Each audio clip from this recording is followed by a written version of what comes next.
Her er så en film til Øgrab og Vingarde, som beskriver, hvordan man kan tømme vores brønd.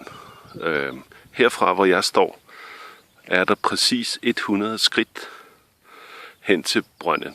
Man går hen til min frue og ind til højre, så kan slangen ligge der. Der er præcis 100 meter den væggen. Og en stor lastbil kan vende her. Det har jeg gjort med en stor lastbil sidste år, og jeg kan gøre det pænt, så det er nemt for lastvagnen at vende på denne plads. Og jeg synes, det er muligt for lastvagnen at køre den væg, hvor min hund Fister står.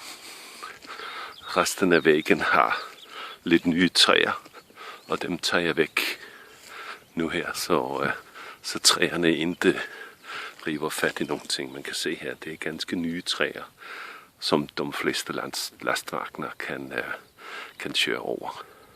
Så den væg er det muligt at komme ind, parkere cirka her, hvor hunden står, og så er der præcis 100 meter over til vores brønd, til højre fra laden, om man tager slangen ind til højre der, hvor hunden er nu.